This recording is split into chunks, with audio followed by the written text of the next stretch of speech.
6 জুলাইৰ পৰা অসম বিধানসভাৰ বাজেট অধিৱেশন 21 দিনীয়াকৈ অনুষ্ঠিত হ'ব। মুখ্যমন্ত্ৰী ডক্টৰ হিমন্ত বিশ্ব শৰ্মাৰ নেতৃত্বাধীন বিজেপি চৰকাৰৰ তৃতীয়টো কাৰ্যকালৰ প্ৰথমখন বাজেট অধিৱেশন। মন্ত্ৰী জয়ন্ত মল্ল বৰুৱাই দাখিল কৰিব বাজেট। এই বাজেট অধিৱেশন আৰম্ভ হোৱাৰ পূৰ্বে বিধানসভাত বিধায়কৰ আচৰণ কেনে হ'ব সেই সন্দৰ্ভত শনিবাৰে অনুষ্ঠিত হয় এক প্ৰশিক্ষণ। অসম বিধানসভালৈ নিৰ্বাচিত হৈ অহা ৪৭গৰাকী বিধায়কে অংশগ্ৰহণ কৰে এই প্ৰশিক্ষণত।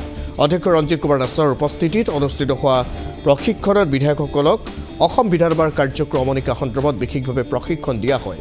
বিধানসভাত বিষয়সমূহ কেনেদৰে উত্থাপন কৰিব লাগিব আৰু কি নিয়ম নীতিৰ আধাৰত বিষয়সমূহ অধ্যক্ষৰ দৃষ্টিগোচৰ কৰিব লাগে সেই সন্দৰ্ভতো বিধায়কসকলক প্ৰশিক্ষণ দিয়া হয়। প্ৰশিক্ষণৰ অন্তত অধ্যক্ষ ৰঞ্জিত কুমাৰ দাসৰ মন্তব্য, বহু বিধায়কে নজনাকৈ ৰজাৰ দৰে ভাবিবলৈ আৰম্ভ কৰিছে। বিধায়কসকলক ৰাজকীয় ধৰণ এৰিবলৈ পৰামৰ্শ দিছে ৰঞ্জিত কুমাৰ দাসে। আনহাতে প্ৰশিক্ষণৰ পৰা ওলাই আহিয়ে অগপ বিধায়ক ধৰ্মেশ্বৰ ৰয়ৰ তাৎপৰ্যপূৰ্ণ মন্তব্য। অগপ বিধায়কগৰাকীয়ে ৰাইজৰ দলৰ সভাপতি তথা শিৱসাগৰ বিধায়ক অখিল গগৈক কটাক্ষ কৰি মন্তব্য কৰে যে বিধায়কসকলৰ দৰে অখিল গগৈকো প্ৰশিক্ষণ দিব লাগে, কাৰণ অখিল গগৈৰ বাবে সদনৰ বহু মূল্যৱান সময় নষ্ট হয়। ইফালে প্ৰশিক্ষণৰ দিনটোতে অসম বিধানসভাৰ জেনেৰেল পাৰ্পছ কমিটি বৈঠক অনুষ্ঠিত হয়। এই বৈঠকত মুখ্যমন্ত্ৰীৰ বিৰোধী দলৰ দলপতিৰ বক্তব্যৰ সময়ত কোনো বিধায়কে বাধা দিলে বা হস্তক্ষেপ কৰিলে বিধায়কগৰাকীক দিনটোলৈ নিলম্বন কৰাৰ সিদ্ধান্ত লোৱা হয়। বিধানসভাৰ বাহিৰত যি আচৰণ কৰে সেই আচৰণটো বিধানসভাৰ ভিতৰত হ'ব নোৱাৰে। বহু বিধায়কৰ এনেকুৱা ভাৱ এটা আছে যে তেখেতে বিধায়ক মানে তেওঁ নিজকে ৰাজা বুলি ভাবি লয়। গতিকে ইয়াতেতো আমি ৰাজা নহয়, ইয়াতে আমি সকলোৱে we are not এভভ the law.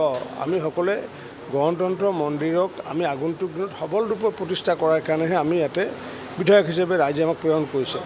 গতিকে এই বিধায়কৰ লগত আমি যে ল মেকাৰ একোজন, সেই বিষয়টো আমি সততে মনত ৰাখিব লাগিব।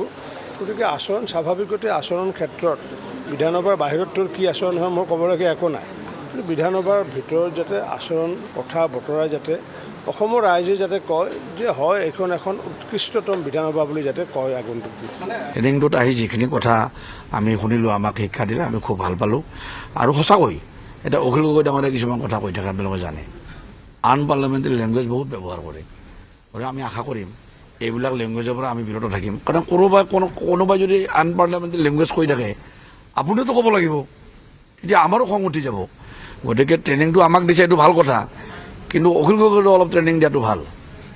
তেওঁ ট্ৰেইনিং লোৱাটো ভাল, কিন্তু কাৰণ তেওঁ অকলে কথাবিলাক কৈ থাকিব, যি পাই তাকে ক'ব, কথাই বেছি বিধানসভাৰ অধ্যক্ষক খেদি যাব।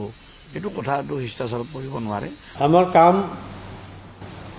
সব কামেই প্ৰতিবাদ কৰা নাই, যিবিলাক ভাল সিদ্ধান্ত তাৰ প্ৰতিবাদ আমাৰ কৰাৰ সহযোগিতা কৰি, আৰু যিটো বেয়া কাম ৰাইজৰ বিৰুদ্ধে যোৱা কাম সেইটো আমি প্ৰতিবাদ কৰিম।